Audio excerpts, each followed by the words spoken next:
Good morning, friends, and welcome to Wake Up in the Word for a Monday. Hey, thanks for joining me today. We'll be in Luke chapter 16.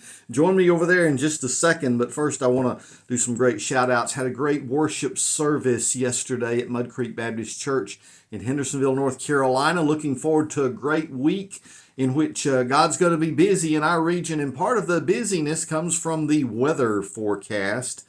My goodness, we had some terrible disasters over the weekend. As of last news blip, about 9 people have lost their lives in Kentucky from some of the flooding.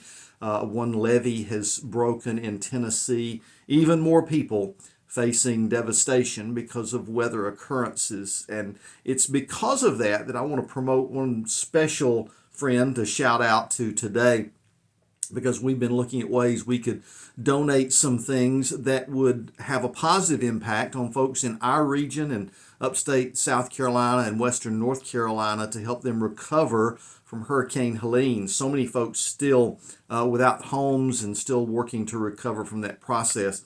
And I tell you what, I want to just shout out to our friends at the Habitat for Humanity at the Restore down there in Spartanburg, and Joseph Walker, the manager, who really helped us work out some things so that we can see some of our resources work toward helping some of our neighbors.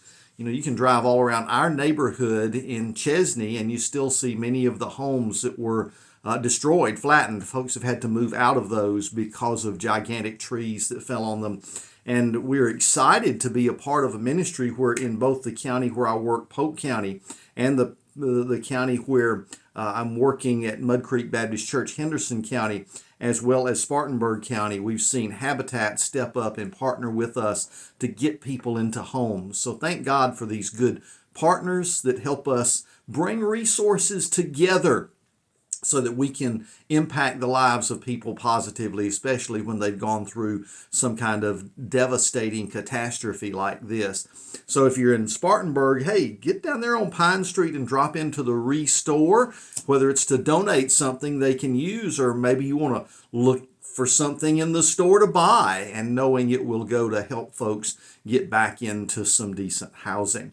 Well, let's look at the way we are given today in this parable, the idea of how to manage resources in a world that is sometimes pretty difficult to deal with, because as you're just talking about our stuff, our money, all the things you have to manage in this life, sometimes the folks that don't know God seem to be a little shrewder and smarter about handling those things than we are at times. Jesus is going to use a parable today as we begin Matthew 16 that David Guzik called the most difficult parable in the Bible, because it seems like Jesus is using a guy with a very bad example to teach us a lesson. What are we talking about? Let's pick up in verse 1. Where it says, "Now he said to his disciples, there was a rich man who received an accusation that his manager was squandering his possessions. So he called the manager in and he asked, 'What is this I hear about you? Give an account of your management, because you can no longer be my manager.'" Now look at the circumstances. The manager's done a bad job. He's in trouble. The question is not whether he's going to be able to talk himself out of this. The boss already knows he's messed up, and he said, "You can no longer be my manager." You're getting fired, dude. That's the case. So then the manager said to himself, "Hey, what will I do since my master's taking the management away from me? I'm not strong enough to dig. I'm ashamed to beg. I know what I'll do." So now hang on, watch this. I can understand. You say, "Man, he's just a lazy dude." No, I can kind of, as you've gotten older, perhaps like me, you can understand what he might be facing. When I was a younger guy, yeah, give me a tough job. Give me the shovel. I'll dig a hole. Give me the jobs in the grocery store that involve lifting the bales of sugar and flour at 50 pounds a piece, or other heavy jobs. I'm up for it, But now as I've gotten older, it's like, I can't dig like I used to. So this guy may have been on up in years. He says, I can't dig. I'm not strong enough. I'm ashamed to beg.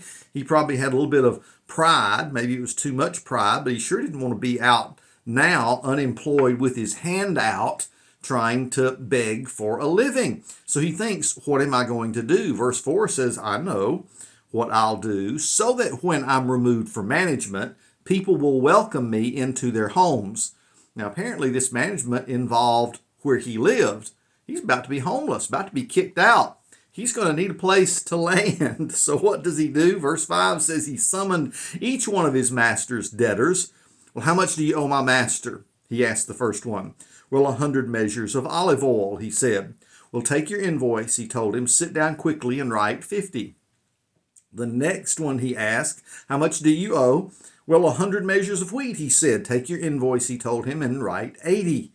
Well, he continued to do this, in other words, to collect something for his master, to try to, restore a little bit of faith in him, but also to endear himself to these people that owed money to the master. In other words, settle the account for less than you actually owed. Let's make a deal here, and let's see what we can do to straighten this out. Now listen, when the folks come to make you give an account of what you've done, you'd have to be like this shrewd manager. He couldn't say, oh no, I'm innocent, I didn't do anything wrong. Listen, Doge is knocking on the door. They want to know, what have you been doing with taxpayer money? And when they get the notice of where you've been spending this money, what it's been going to, somebody's going to be upset. And the folks right now in our own government, some of these bureaucratic agencies that are being called into account, folks, there's nothing you can do except say, I'm caught, I'm guilty. Here it is. Yeah, we just sent so many millions of dollars to, and did you see the list of countries? It's ridiculous how much they've received.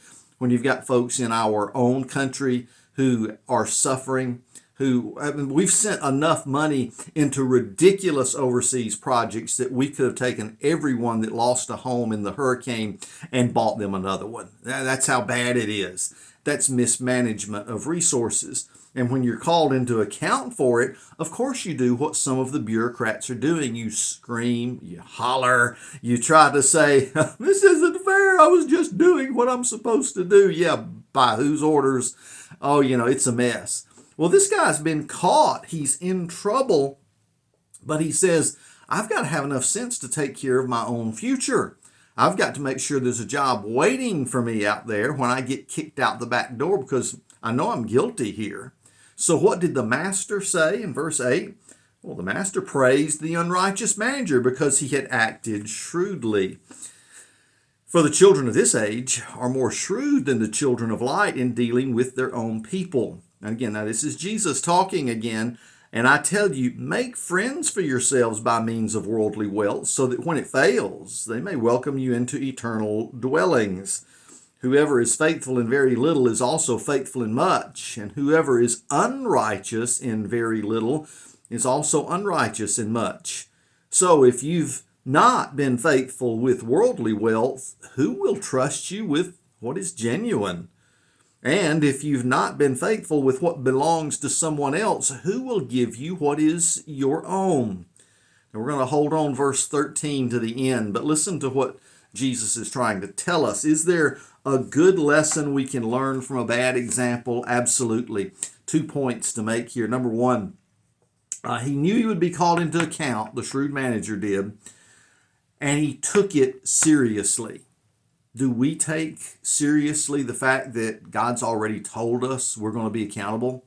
The Bible tells us we will all appear before the judgment seat of Christ.